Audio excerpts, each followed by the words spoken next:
Shalom Chavarim and welcome back.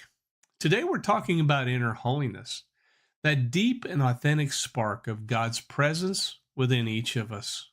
The Torah teaches that the essence of every person is good and holy because we carry within us the Hebrew understanding of Chelek Eloah Mima'al, a portion of God from above. This inner holiness is not something we need to invent. It is already within us. The challenge is learning how to recognize it and then allow it to shine outward into the world around us. But here's the reality.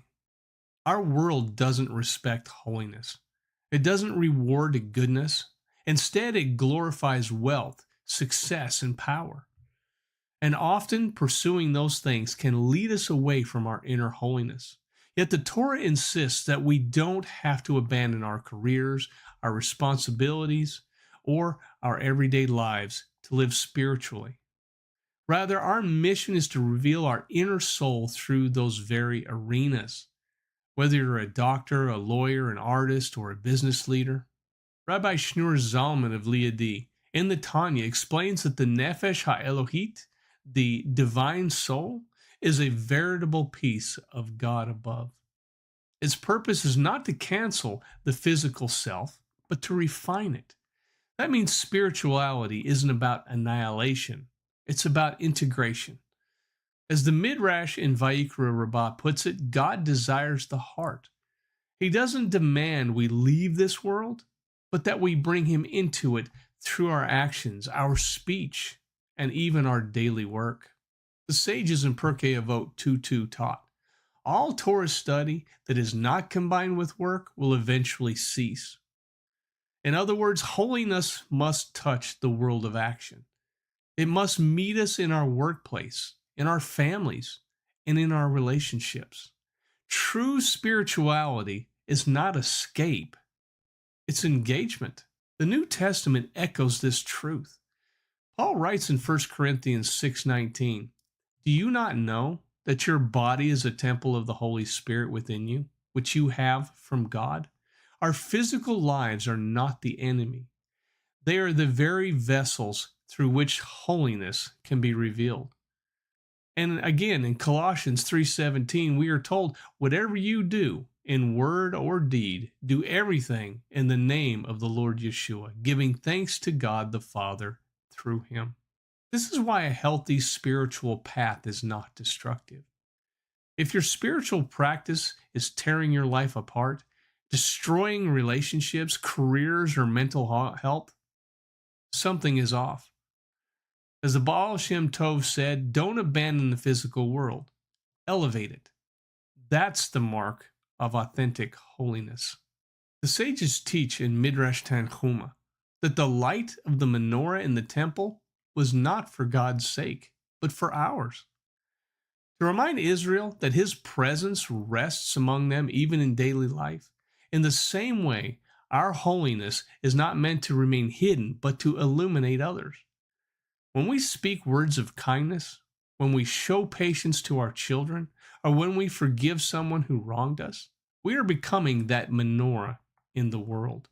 Rabbi Samson Raphael Hirsch explained that Kedusha, holiness, is not withdrawal from the world, but the sanctification of the ordinary. Holiness is not found only in synagogue or at the Shabbat table, but also in the marketplace and how we treat employees and how we speak in moments of anger and in how we honor those who disagree with us. This is why the Torah places laws about justice, business, and compassion alongside laws of ritual. It's all one seamless fabric of holiness. The New Testament carries this forward.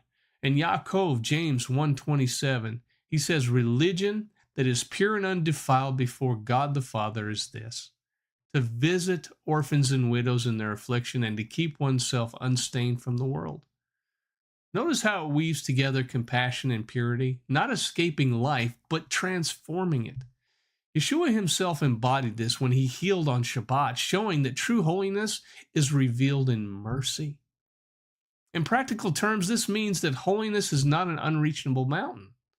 It is found in the small, consistent choices of daily life. It is the courage to speak truth gently, the humility to admit mistakes, and the perseverance to pray even when we feel distant. Each act becomes a thread, and together they weave a garment of light that clothes our soul and testifies to the presence of God within.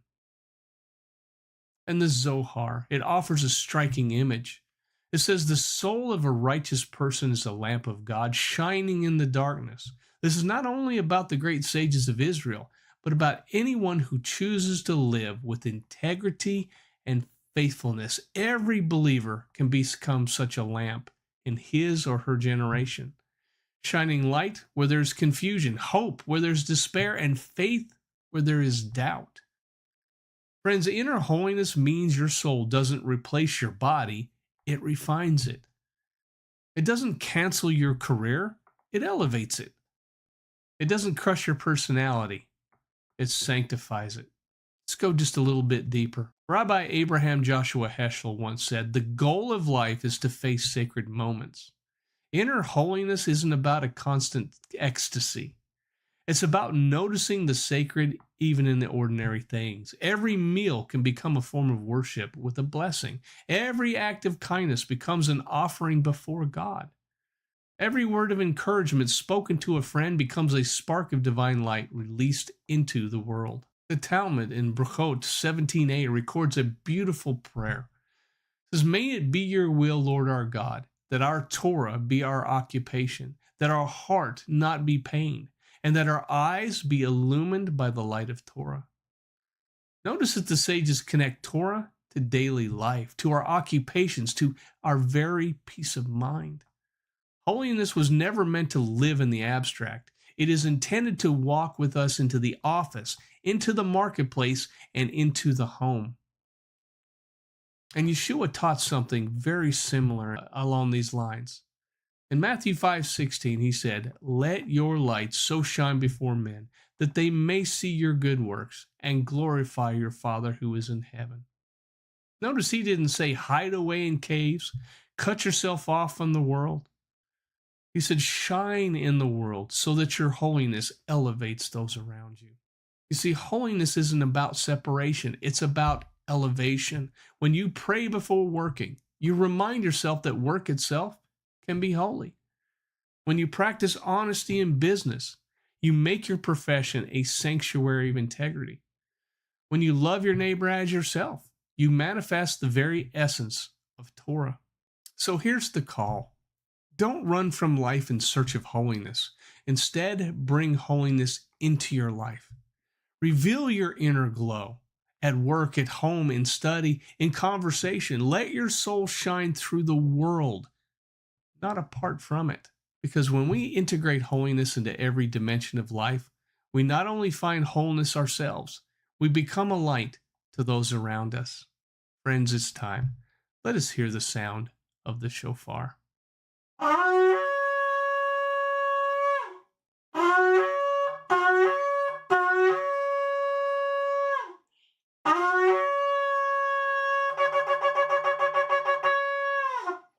Friends, I bid you shalom, and may your inner holiness shine brighter each day. Shalom and leitrot. The New Testament wasn't written in a vacuum, yet for generations it's been read without its original context, stripped from its Jewish roots, reframed through foreign lenses, misinterpreted again and again.